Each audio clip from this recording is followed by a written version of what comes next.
বাংলাদেশকে পৃথিবীর বুকে সমৃদ্ধি ও শক্তিশালী রাষ্ট্রে পরিণত করা। 5 আগস্ট দেশে ফিরতে পারেন, ওনাকে স্বাগত। বিদ্যমান ব্যবস্থা নির্বাচন হলে নতুন ফ্যাসিবাদের জন্ম হবে, তিনি বক্তব্য রাখেন। আপনাদের সবাইকে স্বাগতম জানাচ্ছি সোশ্যাল মিডিয়া নিউজ ইউটিউব চ্যানেলে, যেখানে আমরা সকল রাজনৈতিক দল এবং সরকারের সর্বশেষ সোশ্যাল মিডিয়া আপডেটগুলো তুলে ধরে থাকি। এবং বরাবরের মতো প্রথমেই চলে যাচ্ছি বাংলাদেশ অন্তর্বর্তী সরকারের মাননীয় প্রধান উপদেষ্টার সর্বশেষ সামাজিক মাধ্যমের আপডেটগুলো আপনাদের সামনে তুলে ধরার জন্য। গত 24 ঘন্টায় আমরা দেখতে পাচ্ছি প্রধান উপদেষ্টার এই ফেসবুক পেজে তার প্রেস সচিবের একটি সংবাদ সম্মেলনের ভিডিও প্রকাশ করা হয়েছে। এখানে তিনি যে ক্যাবিনেট মিটিং হয়েছে এটির সম্পর্কে সাংবাদিকদের ব্রিফ করছেন। তিনি উল্লেখযোগ্যভাবে বলেছেন যে এখানে নির্বাচন নিয়ে আলোচনা হয়েছে জুলাই অভ্যুত্থানের 5 আগস্ট যে আয়োজন করা হয়েছিল সেটির জন্য সংস্কৃতি মন্ত্রণালয়ের সাফল্য তুলে ধরার ব্যাপারে কথা হয়েছে এবং বিভিন্ন বিষয়ে কথা হয়েছে, সেগুলো তিনি এখন উল্লেখ করছেন সাংবাদিকদের উদ্দেশ্যে। এর পরবর্তীতে আসলে কতগুলো পোস্ট আছে যেগুলো প্রধান উপদেষ্টা যে ভাষণটি দিয়েছেন জাতির উদ্দেশ্যে, সে ভাষণের উল্লেখযোগ্য অংশগুলো এখানে ক্লিপিংস আকারে একের পর এক তুলে ধরা হয়েছে। আমি কয়েকটি আপনাদের জন্য পড়ছি। এখানে একটিতে প্রথমে যেটা আমরা সামনে পাচ্ছি সেটি হচ্ছে শিক্ষা প্রতিষ্ঠানকে প্রধান উপদেষ্টার একটি বক্তব্য, যেটির হেডলাইন দেওয়া হয়েছে শিক্ষা প্রতিষ্ঠানকে রাজনীতি নিয়ে কলুষিত হতে দেব না। প্রধান উপদেষ্টার বক্তব্য, সেটির ভিডিও প্রকাশ করা হয়েছে, 2 মিনিটের ভিডিও। এরপর আরেকটি ভিডিও আছে এরকম, যেখানে প্রধান উপদেষ্টা বলছেন, যেটির সম্ভবত শিরোনাম বলা যায় যে প্রধান উপদেষ্টা এই বিষয়ে বলছিলেন এই ভিডিওতে। সেটির হেডলাইন হচ্ছে বঙ্গোপসাগরের মাধ্যমে পুরো পৃথিবীকে প্রতিবেশী বানাবো। প্রধান উপদেষ্টা খুবই সুন্দর বক্তব্য। এরপরই আরেকটি বক্তব্য আছে প্রধান উপদেষ্টার একই রকম, সেখানে তিনি বলছেন প্রবাসীদের ভোট নিশ্চিতে কাজ করছে নির্বাচন কমিশন। এবং সিমিলার আরেকটি পোস্ট যেখানে তিনি বলছেন পুলিশ সংস্কারের 16 কাজ সম্পন্ন, 43টি চলমান। এবং সর্বশেষ আমরা যেটা কনসিডারেশনে নিব সেটি আমরা তো গত 24 ঘন্টার আপডেটগুলো নিয়ে থাকি এবং আমাদের অধারাবাহিকতার জন্য আমরা সত্যি দুঃখিত। আমরা চেষ্টা করবো আপনাদেরকে প্রতিদিন আপডেট দেওয়ার জন্য। তো যাই হোক, আমরা গত 24 ঘন্টার আপডেটের মধ্যে দেখতে পাচ্ছি প্রধান উপদেষ্টার আরেকটি এরকম একটি ভিডিও, যেটির হেডলাইন হচ্ছে নির্বাচনের দিনকে ঈদের উৎসবে পরিণত করতে চাই। সবাইকে আহ্বান জানাচ্ছেন প্রধান উপদেষ্টা। এবং আপনারা অনেকেই জানেন ইতিমধ্যে প্রধান উপদেষ্টা জাতির উদ্দেশ্যে ভাষণ দিয়ে নির্বাচনের সম্ভাব্য তারিখ বলা যাবে না, সম্ভবত মাস ঘোষণা করেছেন ফেব্রুয়ারি। এবং তিনি জোর দিচ্ছেন যে ঈদের আগেই যেন নির্বাচন সম্পন্ন করা হয়। আমরা ধারণা করছি ফেব্রুয়ারির দ্বিতীয় সপ্তাহে খুব সম্ভবত নির্বাচন। এবং তার পাশাপাশি গতকাল ইলেকশন কমিশনও ঘোষণা করেছে তারা ডিসেম্বরের মধ্যেই নির্বাচনের তফসিল ঘোষণা করবেন, যেটা যথাযথ নিয়ম 2 মাস আগেই নির্বাচনের তফসিল ঘোষণা করতে হয়। এই পর্যায়ে আমরা চলে যাচ্ছি বাংলাদেশ জাতীয়তাবাদী দল বিএনপির ফেসবুক সামাজিক যোগাযোগ মাধ্যমের আপডেটগুলো আপনাদের সামনে তুলে ধরার জন্য। এবং আমরা আমাদের উপস্থাপনায় কিছুটা ভিন্নতা এনেছি। আমরা বাংলাদেশ জাতীয়তাবাদী দল বিএনপি তাদের সামাজিক মাধ্যমে অনেকগুলো পোস্ট করে থাকে, তাই সবগুলো একসঙ্গে কভার করতে আসলে অনেক সময় লাগে। তাই আমরা সিদ্ধান্ত নিয়েছি যে আমরা প্রথমে তাদের যে নেতারা আছেন, তাদের যে সম্মানিত ভারপ্রাপ্ত চেয়ারম্যান, মহাসচিব এবং স্থায়ী কমিটির সদস্য বা অন্যান্য যারা নেতারা আছেন, তাদের যে মন্তব্যগুলো তারা সেখানে প্রকাশ করে, আমরা মন্তব্যগুলো আগে তুলে ধরবো। এরপর তাদের অন্যান্য যে কার্যক্রমগুলো তারা এখানে তুলে ধরে সেগুলো আপনাদের সামনে আনবো। একইভাবে আমরা বাংলাদেশ জামাত শিবির, একইভাবে আমরা এনসিপি, তার পাশাপাশি আরও কিছু রাজনৈতিক দল এবং সেই সাথে সর্বশেষ বাংলাদেশ আওয়ামী লীগের কিছু পোস্ট আমরা আপনাদের সামনে তুলে ধরবো। তো চলুন শুরু করি বাংলাদেশ জাতীয়তাবাদী দলের সর্বশেষ আপডেটগুলো। বাংলাদেশ জাতীয়তাবাদী দলের ফেসবুক পেজে আমরা মন্তব্যের ক্যাটাগরিতে প্রথমেই উল্লেখ করছি বিএনপির মহাসচিব মির্জা ফখরুল ইসলাম আলমগীরের একটি মন্তব্য, যেখানে তিনি বলছেন গণতন্ত্র প্রতিষ্ঠার সংগ্রামে বিএনপির নেতাকর্মীরা জেল খেটেছে, নির্যাতিত হয়েছে, কিন্তু কারো কাছে মাথা নত করেনি। তিনি এই মন্তব্যটি করেছেন 6 আগস্ট 2025। যদিও সেটা আমরা গত 24 ঘন্টার বিএনপির একটি পোস্ট দেখতে পাচ্ছি, সেটি উল্লেখ করলাম। এরপরে আছে বিএনপির স্থায়ী কমিটির অন্যতম সদস্য জনাব খন্দকার মোশাররফ হোসেনের একটি মন্তব্য, যেখানে তিনি বলছেন যখনই দেশে গণতন্ত্র হত্যার চেষ্টা হয়েছে তখনই জনগণ তা প্রতিহত করেছে। শক্তিশালী একটি মন্তব্য। এরপর আসলে বিএনপির স্থায়ী কমিটির অন্যতম সদস্য জনাব সালাউদ্দিন আহমেদের পরপর কয়েকটি মন্তব্য আছে, আমরা সেগুলো আপনাদের সামনে তুলে ধরছি। প্রথম যে মন্তব্যটি আমরা দেখতে পাচ্ছি সেখানে তিনি বলছেন বিএনপি ক্ষমতায় গেলে কোরআন সুন্নাহ বিরোধী কোনো আইন করা হবে না। এবং তারপর তার আরেকটি মন্তব্য আছে যেখানে তিনি বলছেন বাংলাদেশকে পৃথিবীর বুকে সমৃদ্ধি ও শক্তিশালী রাষ্ট্রে পরিণত করা হবে। এবং সর্বশেষ আরেকটি মন্তব্য আছে, সেটিতে তিনি বলছেন, বাংলাদেশের সকল জনগোষ্ঠীকে আমরা একত্রিত করে, সমন্বিত করে, ঐক্যবদ্ধ করে এমনভাবে দেশ পরিচালনা করতে চাই যেখানে বিভক্তি থাকবে না। খুবই সুন্দর একটি মন্তব্য, খুবই সাম্যবাদী একটি মন্তব্য, যেটি বিএনপির খুব সম্ভবত নির্বাচনী প্রচারণেরই একটি অংশ। এবং আমরা দেখতে পাচ্ছি অন্যান্য পোস্ট ক্যাটাগরিতে যদি আমরা যাই, দেখতে পাচ্ছি বিএনপি তাদের যে 12 দলীয় জোটের কথা বলছেন, সেটি সমমনা জোট, তারা নাম উল্লেখ করেছেন কয়েকটি এলডিপি, লেবার পার্টি, লিয়াজো কমিটির সাথে তারা বৈঠক করেছেন। বিএনপির গুলশানস্থ বিএনপি চেয়ারপারসনের কার্যালয়ে তারা তাদের সমমনা এবং তাদের জোটের অংশীদার দলদের সাথে তারা বৈঠক করছেন। খুব সম্ভবত আসন্ন নির্বাচন নিয়ে এই বৈঠক, এবং সেখানে জনাব তারেক রহমান অংশগ্রহণ করেছেন, তাদের বিএনপির ভারপ্রাপ্ত চেয়ারম্যান, তিনি অংশগ্রহণ করেছেন এবং সবার উদ্দেশ্যে বক্তব্য রাখছেন। এরপর একটি পোস্ট আছে যেখানে দেখা যাচ্ছে বিএনপি গুলশানস্থ বিএনপি চেয়ারপারসনের কার্যালয়ে বাংলাদেশ ওষুধ শিল্প সমিতির নেতৃবৃন্দ তারা দেখা করেছেন বিএনপি মহাসচিব মির্জা ফখরুল ইসলাম আলমগীরের সঙ্গে এবং অন্যান্য স্থায়ী কমিটির সদস্যদের সঙ্গে, এবং সেটির একটি ছবি প্রকাশ করে একটি পোস্ট করা হয়েছে। এরপর সর্বশেষ যেটি আজকে আমরা উল্লেখ করব সেটি হচ্ছে 24-এর গণ অভ্যুত্থানে ঢাকার সাভারে শহীদ সাদিকুর রহমানের প্রথম শাহাদাত বার্ষিকী উপলক্ষে যে স্মরণসভা ও দোয়া মাহফিল আয়োজন করেছে বিএনপি, সেটির কিছু ছবি প্রকাশ করে একটি পোস্ট দেখা যাচ্ছে, যেখানে বক্তব্য রাখছেন বিএনপির যুগ্ম মহাসচিব সৈয়দ এমরান সালেহ প্রিন্স।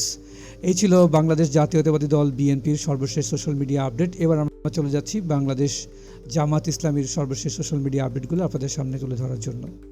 বাংলাদেশ জামাত ইসলামীর ফেসবুক পেজে এখানে মন্তব্যের সেগমেন্টে আমরা দেখতে পাচ্ছি বাংলাদেশ জামাত ইসলামীর সেক্রেটারি মিয়া গোলাম পরোয়ারের একটি মন্তব্য, যেখানে তিনি বলছেন, বিদ্যমান ব্যবস্থা নির্বাচন হলে নতুন ফ্যাসিবাদের জন্ম হবে। তিনি বক্তব্য রাখছিলেন একটি সম্মেলনে, বাংলাদেশ আদর্শ শিক্ষক ফেডারেশন কর্তৃক আয়োজিত একটি আলোচনা সভায় তিনি মন্তব্য করেছেন। এরপর একটি পোস্ট আছে যেখানে দেখা যাচ্ছে যে কেন্দ্রীয় নির্বাহী পরিষদের জরুরি বৈঠক অনুষ্ঠিত হয়েছে 7 আগস্ট বিকাল 5:30টায় সংগঠনের কেন্দ্রীয় কার্যালয়ে এই বিশেষ জরুরি সভাটি অনুষ্ঠিত হয় এবং সেখানে বাংলাদেশ জামায়াত ইসলামীর কেন্দ্রীয় অনেক নেতা উপস্থিত ছিলেন, সেটি উল্লেখ করা হয়েছে। এবং এখানে অবশ্যই নির্বাচন নিয়ে তাদের যে আলোচনা সেটি উল্লেখ করা হয়েছে, এবং তার পাশাপাশি তাদের যে 7 দফা ঘোষণা করা হয়েছে সেটিতে জনগণকে ঐক্যবদ্ধ থাকার জন্য আহ্বান জানানো হয়েছে। এরপর একটি পোস্টে দেখা যাচ্ছে বাংলাদেশ জামাত ইসলামীর পেজে সাংবাদিক আসাদুজ্জামান তুহিন, যাকে গাজীপুরে খুবই নৃশংসভাবে কুপিয়ে হত্যা করা হয়েছে, সেটির জন্য একটি প্রতিবাদমূলক একটি পোস্ট জামাত ইসলামের পেজে দেখা যাচ্ছে। খুবই হৃদয় বিদারক একটি ঘটনা এবং নৃশংস একটি ঘটনা, এবং অবশ্যই আমরাও চাইব যে এটির সাথে জড়িত যারা আছেন তাদের সঠিক বিচারের আওতায় যেন নিয়ে আসা হয়, এবং জামাত ইসলামের পক্ষ থেকে এটি খুব সুন্দর উদ্যোগ, তারা অপরাধের বিরুদ্ধে সোচ্চার দেখা যাচ্ছে কতগুলো। এরপর আসলে বাংলাদেশ জামাত ইসলামের আমিরের সঙ্গে যারা দেখা করতে গেছেন তাদেরকে নিয়ে বিভিন্ন পোস্ট করা হয়েছে। তাদের যারা বাংলাদেশ জামাত ইসলামের আমির, আপনারা জানেন জামাত ইসলামের একটি সম্মেলনে তিনি বক্তব্য রাখতে গিয়ে অসুস্থ হয়েছেন, এরপর থেকে তিনি হাসপাতালে ভর্তি আছেন। তার সঙ্গে দেখা করতে গেছেন জুলাই আভ্যুত্থানের শহীদ মীর মাহফুজুর রহমান মুগ্ধর পিতা, তার সঙ্গে দেখা করতে গেছেন বাংলাদেশ বিমান বাহিনীর এয়ার চিফ মার্শাল জনাব হাসান মাহমুদ খান এবং তার স্ত্রী, তার সঙ্গে দেখা করতে গেছেন, এবং একটি পোস্টে বলা হচ্ছে তার সঙ্গে দেখা করতে গেছেন বাংলাদেশের নিযুক্ত পাকিস্তান হাই কমিশনার চার্জ দি অ্যাফেয়ার্স জনাব মোহাম্মদ ওয়াসিফ, এবং আরও অনেকে এটি উল্লেখ করে তারা বিভিন্ন পোস্ট করেছে। এই ছিল বাংলাদেশ জামাত ইসলামীর সর্বশেষ সোশ্যাল মিডিয়া তথা ফেসবুকের সর্বশেষ আপডেট। এবার আমরা চলে যাব ন্যাশনাল সিটিজেন্স পার্টি এনসিপির সর্বশেষ সামাজিক মাধ্যমের আপডেটগুলো আপনাদের সামনে তুলে ধরার জন্য, এবং এইখানেও আমরা প্রথমে তাদের যে বিভিন্ন নেতারা আছেন তাদের বক্তব্যগুলো আমরা আগে তুলে ধরবো, মন্তব্যগুলো আমরা তুলে ধরবো, এরপর আমরা তাদের বিভিন্ন কার্যক্রমের কথা আপনাদের সামনে তুলে ধরবো। এবং দেখা যাচ্ছে এনসিপি ন্যাশনাল সিটিজেন্স পার্টি, যেটি তাদের সর্বশেষ সোশ্যাল মিডিয়া আপডেটে তেমন উল্লেখযোগ্য কোনো মন্তব্য নেই যেটি আমরা আপনাদের সামনে তুলে ধরবো।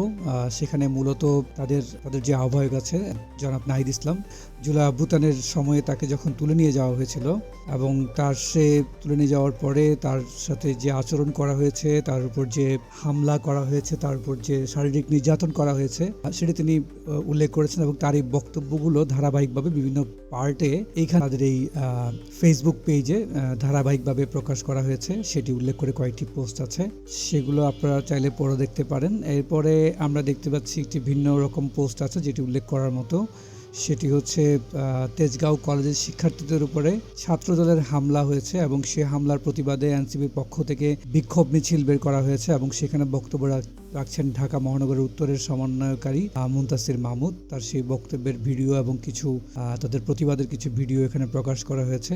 এছাড়া আর কোনো মন্তব্য এখানে দেখা যাচ্ছে না। আপনারা জানেন কিছুদিন আগে এনসিপির পক্ষ থেকে সারা দেশ জুড়ে বিভিন্ন পদযাত্রার আয়োজন করা হয়েছিল, তখন আমরা তাদের অনেকগুলো মন্তব্য দেখতে পেয়েছিলাম। এখন আজকে তাদের তেমন কোনো পোস্ট, এই ধরনের কোনো মন্তব্যমূলক পোস্ট আমরা দেখতে পাচ্ছি না। তাই আমরা চলে যাচ্ছি বাংলাদেশ আওয়ামী লীগের সর্বশেষ সোশ্যাল মিডিয়া পোস্ট, উল্লেখযোগ্য পোস্টগুলো আপনাদের সামনে তুলে ধরার জন্য। এবং সব সময়ের মতো বাংলাদেশ আওয়ামী লীগ তারা যেহেতু সদ্য ক্ষমতা হারিয়েছে এবং তারা সামাজিক মাধ্যমে অন্য সব দলের থেকেও বেশি অ্যাক্টিভ দেখা যাচ্ছে এবং সেখানে তারা কিছু বিভিন্ন রাজনৈতিক দল এবং সরকারকে উদ্দেশ্য করে কিছু আক্রমণাত্মক তারা বিভিন্ন পোস্ট করে থাকে, সেগুলো আমরা এখানে উল্লেখ করব না। এবং আমরা কোনো দলকে সমর্থন করি না, আমরা চেষ্টা করছি সবাইকে বিভিন্ন রাজনৈতিক দলের আপডেটগুলো জানানোর জন্য, সেই উদ্দেশ্যেই করা। বাংলাদেশ আওয়ামী লীগের এই ফেসবুক পেজে দেখা যাচ্ছে একটি পোস্টে যে তারা যে সাংবাদিক নিহত হয়েছেন, যে সাংবাদিককে হত্যা করা হয়েছে গাজীপুরে, সেটির প্রতিবাদ করে তারা একটি পোস্ট করেছেন এবং তারা বলছেন বিএনপির চাঁদাবাজি নিয়ে নিউজ করলে আপনারও হবে এমন করুণ পরিণতি, এরকম একটি পোস্ট আমরা দেখতে পাচ্ছি। এবং আছে একটি ঘোষণা যে এখানে বলা হচ্ছে 8 আগস্ট বঙ্গমাতা শেখ ফজিলাতুন্নেসা মুজিবের জন্মদিনে বাংলাদেশের সাধারণ মানুষের উদ্দেশ্যে বক্তব্য রাখবেন জননেত্রী শেখ হাসিনা, এরকম একটি প্রচারমূলক পোস্ট আমরা দেখতে পাচ্ছি। এবং এর বাইরে আরেকটি মন্তব্যমূলক পোস্ট যেখানে তারা বলছে চাঁদাবাজি নিয়ে লাইভ, বিএনপি নিয়ে নিল লাইভ, এই যে গাজীপুরের যে সাংবাদিক হত্যা হয়েছে সেটি নিয়ে আরেকটি পোস্ট।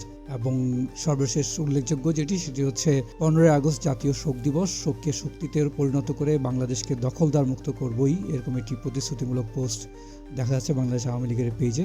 এই ছিল বাংলাদেশের অন্তর্বর্তী সরকার এবং বিভিন্ন রাজনৈতিক দলের সর্বশেষ সামাজিক মাধ্যমের আপডেট। এবার আজকের এই পর্ব থেকে আমরা একটি নতুন সেগমেন্ট আপনাদের সামনে তুলে ধরছি, সেটি হচ্ছে রাজনৈতিক দলের পাশাপাশি যেসব ব্যক্তিরা সামাজিক মাধ্যমে রাজনৈতিক বিভিন্ন বিষয় নিয়ে মন্তব্য করেন, আমরা তাদের বিভিন্ন পোস্ট যেগুলো উল্লেখযোগ্য এবং যেগুলো আলোচিত সেগুলো আমরা আজকের এই পর্ব থেকে আপনাদের সামনে তুলে ধরবো। এবং সেখানে দেখা যাচ্ছে ট্রেন্ডিংয়ের যদি আমরা যাই, সর্বশেষ সবচেয়ে বেশি ট্রেন্ডিংয়ে থাকে এমন কয়েকজনকে আমরা বেছে নিচ্ছি এবং যাদেরকে আমরা এই সেগমেন্টে উল্লেখ করব তারা জাস্ট কিছু র্যান্ডম সিলেক্ট, এখানে আমরা কোনো পক্ষপাতমূলক কিছু করার চেষ্টা করছি না। এবং এই সেগমেন্টে আমরা প্রথমেই চলে যাচ্ছি পিনাকি ভট্টাচার্য, যিনি তার ইউটিউব চ্যানেলের বিভিন্ন মন্তব্যমূলক ভিডিওর জন্য প্রায় সময় সবার আলোচনায় থাকেন। তার একটি খুবই রোমাঞ্চকর পোস্টকে এখানে তুলে ধরার জন্য, যেখানে তিনি বলছেন শোনা যাচ্ছে তারেক রহমান 22 আগস্ট দেশে ফিরতে পারেন, ওনাকে স্বাগতম। এবং আমরা জানি বাংলাদেশ জাতীয়তাবাদী দল, তার পাশাপাশি দেশের অনেকেই বিভিন্ন রাজনৈতিক দলের পাশাপাশি অনেকেই বিএনপির ভারপ্রাপ্ত চেয়ারম্যান জনাব তারেক রহমানের দেশে ফেরার বিষয়টি নিয়ে অনেকেই তৎপর আছেন এবং তাদের জন্য তিনি একটি খবর প্রকাশ করেছেন। যদিও তার এটা শোনা যাচ্ছে কথাটা দিয়ে শুরু করেছেন, তার মানে এটা তার ধারণা হতে পারে বা তার বিভিন্ন সোর্স থেকে পাওয়া তথ্য হতে পারে যে তিনি বলছেন যে 22 আগস্ট তারেক রহমান দেশে ফিরবেন। এ পর্যায়ে আমরা নিজুম মজুমদার, যিনি বাংলাদেশ আওয়ামী লীগের সমর্থক বলা যায়, তার একটি মন্তব্য তুলে ধরবো, যেটা তিনি উদ্ধৃতি করেছেন কালের কণ্ঠের একটি হেডলাইনকে খুব সম্ভবত, যেখানে তিনি বলছেন রমরমা ব্যবসার দোকান। আর সেই মন্তব্যটি হচ্ছে, যেটি 8 আগস্ট প্রকাশিত হচ্ছে, সেই মন্তব্যটি হচ্ছে, সেই হেডলাইনটি হচ্ছে জীবিতকে জুলাই শহীদ দেখিয়ে এনসিপি নেতার বাণিজ্য, কালের কণ্ঠে প্রকাশ করা হয়েছে এবং সেটি তিনি এইখানে তার ফেসবুক পেজে তিনি প্রচার করেছেন।